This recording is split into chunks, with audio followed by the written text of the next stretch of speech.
आऊं चाहतो तो को भी मानू मिलाद शरीफ में ना खुश न थींदो भले केर बि हुजे पर जे ना खुश आ त पोइ बिटाई साहब रहमतुल्लाह अलैहि फरमायो त बेड़ियूं बेड़ायतन जो बवीहा बट्टी है बवीहा बट्टी है। हाजी मोहम्मद वसीम भी दुकान तो हले आए पर हाजी साहब वठां सो बवीहा बट्टी है के नाल 72 बवीहा बट्टी है बवीहा 40 30 जो 70 वरी बब्या 72 बेड़ियूं बेड़ायतन जो बारे बेटा 11वीं सदी में पेशन को जो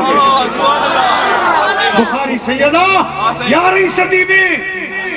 मानू जी निशानी पियो करे त बेड़ियूं बेड़ायतन जो बवीहा बट्टी सदींदड़ आ सब को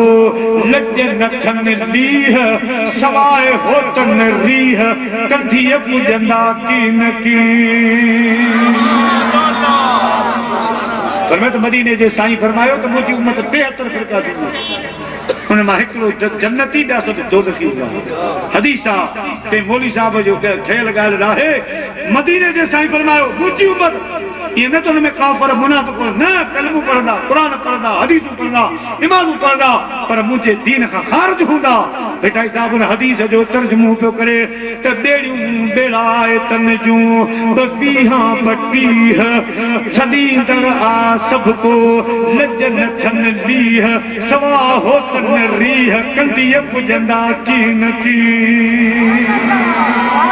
फरमा भली पंहिंजी जगह ते सभु कुझु आहे पर नाने साईं जी मोहबत खां सवाइ कंहिंजो बेड़ो कंधीअ लॻंदो ई कोन्हे मुझे नाने सां सिर लगे जेस ताईं सिर जी बादी न कंदो तेस ताईं उनजी बेड़ी कंधीअ कोन ईंदी पर जे कॾहिं थो को माण्हू एतिराज़ करे बिचाई साहब तो फरमाए त बखा छा बुझनि त छा सिपन में सिपजे फिरियो फारन में ओ वधायो बात विझनि से लाल कीअं लहनि गोघा गोघे तन जा मतलब बगे के कहिड़ी ख़बर सिप में छा आहे उहो त वात ई उन सिप में विझंदो आहे जंहिंमें किचिरो हूंदो आहे किचिरो हूंदो आहे हंच लहंदो आहे उहा कहिड़ी सिप आहे जंहिंमें लाल बंद आहे हिकिड़ियूं सिपूं अहिड़ियूं आहिनि जेके गंद मां भरियलूं हिकिड़ियूं सिपूं आहिनि जंहिंमें रुॻा मोती जंहिंमें रुॻा लाल आहिनि मुंहिंजा प्यारा दोस्तो साईं तो फरमाए त बगा तूं ॿाहिरि अचो केॾो आहीं पर कलब तुंहिंजो कारो मच्छीअ मोह खाई अञा पियो चवाई त पखी आहियां पिरिन जो 11वीं सदी में पियो निशानियूं करे दाढ़ी बि आहे पटको बि आहे हार सिंगार बि आहे सभु कुझु आहे तूं अछो त ॿाहिरि पाण खे ॾाढो वॾो अछो आहीं पर अंदर जो कारो पोइ वरी चवी थो त पखी पिरिन जो न पर मैं तुझे चवाई पखी पिरन जो त हंचन साण हलो जेकॾहिं प्रिय जो पखी तो चाहीं त अल्लाह वारनि सां आशिकनि सां गॾु मदीने जे साईं जे घर में थी जुदा छो थो चढ़ी पखी चवाई पिरन जो त हल हंजन साण मोती चुण मेहरान जा कढ न कंहिंजी कान पोइ कर उहा रिहान जेका हुजे प्रिय जे पार जी